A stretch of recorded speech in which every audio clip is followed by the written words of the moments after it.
Welcome to The Real Deal with Tricia Riel. That's me, Trish the Dish. In this report, I'd like to talk about the Jupiter-Pluto conjunction that's happening at 24 degrees of Capricorn on April 4th and 5th.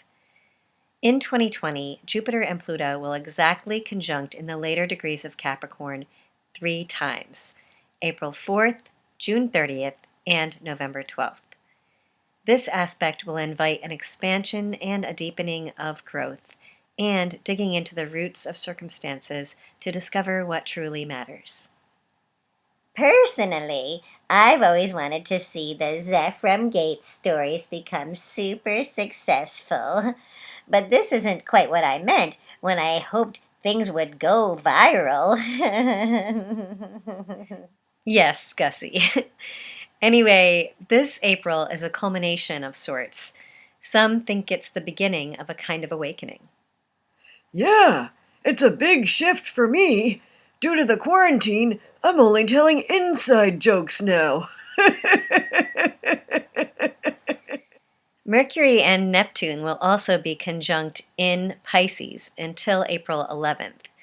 This is an energy that's inspiring imagination, fantasies, behind the scenes indulging in things that are more magical and mystical, movies, things that take us away from reality, art, creativity, music, and those kinds of things. Mercury conjunct Neptune in Pisces supports reflection and divine inspiration. Yeah, I was daydreaming in my kitchen while cleaning when I suddenly realized, oh my gosh, I'm late for Facebook. Right. So back to the Jupiter-Pluto conjunction in Capricorn, which culminates now and 2 other times in 2020. The lore suggests that we'll be able to regenerate and transform the structures of our lives in a big way and expand upon our more genuine ambitions. For me, this whole coronavirus thing has given me an excuse to be a little more hygienic. But my body has absorbed so much soap and disinfectant recently that when I pee, it actually helps clean the toilet. Wow, Vinny, that's impressive. So, in some ways, the Jupiter-Pluto conjunction in Capricorn can increase our determination and persistence to prevail despite circumstances. This aspect has the capacity to guide us beneath the surface of material circumstances to discover an essential inner purpose we truly desire to achieve. In my case, I had always hoped to use my personal charms to socially succeed. But ever since this pandemic, we've had to be much more socially careful. For instance, people said that wearing gloves and a mask would be enough to go to the grocery store. But they lied. Everybody else had clothes on. I can see how you would have been confused about that, Beatrice.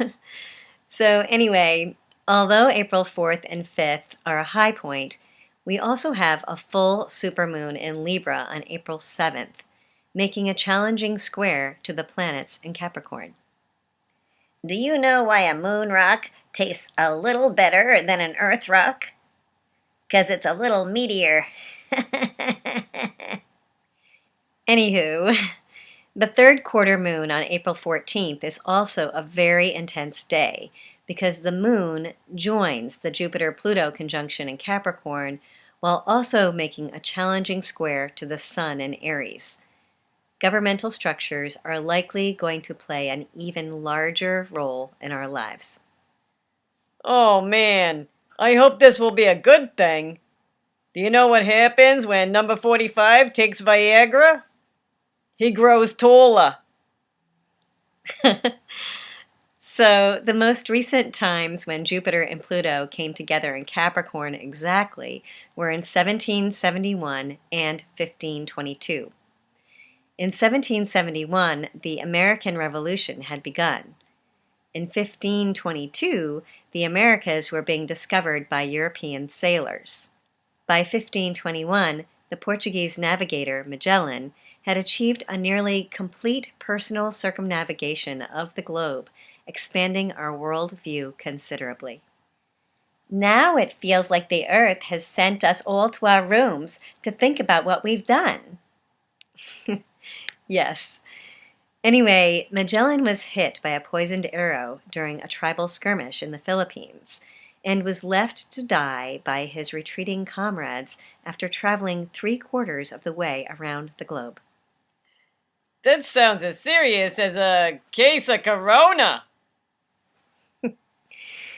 By 1522, Verrazano, sailing under the French flag, eventually explored the New England coast and New York Bay.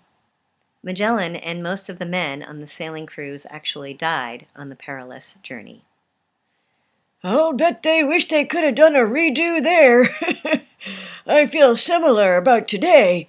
I mean, can we uninstall 2020? I think this year has a virus.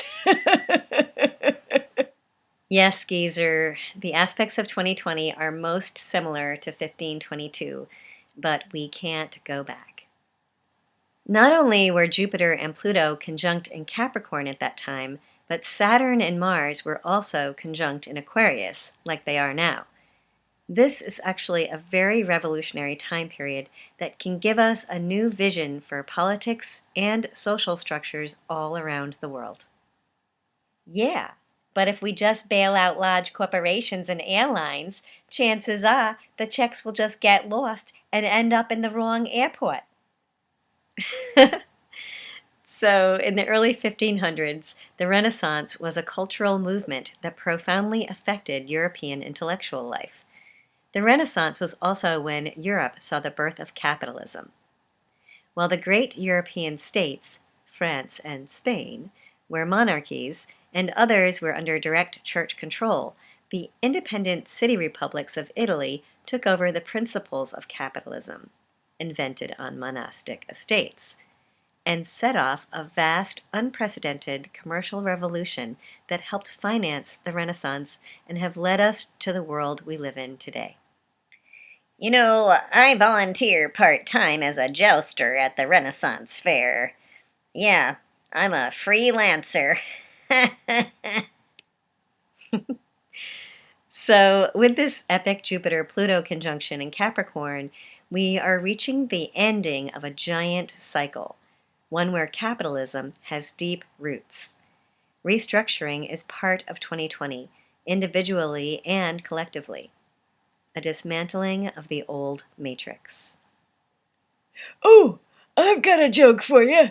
See, a rabbi, a priest, and a Renaissance artist all walk into a bar.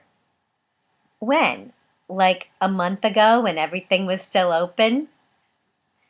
Although shelter in place has been economically challenging for large numbers of us, we've seen how the closure of everything has significantly reduced pollution all around the globe.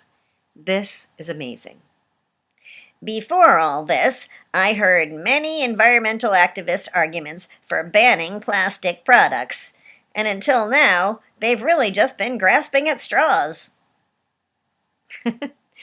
So, Saturn and Uranus were also in a square aspect in Aquarius and Taurus in the early 1500s, similar to now. It represents a tension between responsibility and a desire for freedom, between control and independence, between following the rules and finding unique, original ways to break them. The dynamic tension between these energies is part of why the arts really thrived at that time, and why new social structures have the potential to be born now. Like I always say, a pat on the back is only a foot away from a kick on the butt. I suppose so, Gussie. Riding out these very intense energies is not for sissies.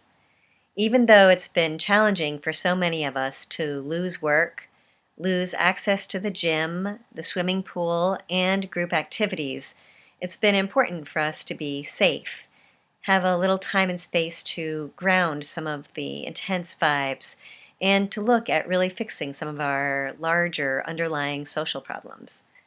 In London and other places, they're finally finding real ways to house the homeless, for instance. Yes, but unfortunately, my prophecy class got cancelled due to unforeseen circumstances. There are new developments every day as we discover more about COVID-19 and how this very tenacious virus spreads and replicates. Wash your hands regularly, clean surfaces, and double-check your news sources on the information coming out. The rise of the human spirit will be enormous in 2021. So stay positive and allow your internal visions to grow. So do your best to be smart and grow spiritually strong on the inside in these times. If you enjoyed this report or found it interesting, please do feel free to donate to my Patreon page, link provided below, patreon.com/Tricia Riel. I'm Trish the Dish. This is The Real Deal with Tricia Riel.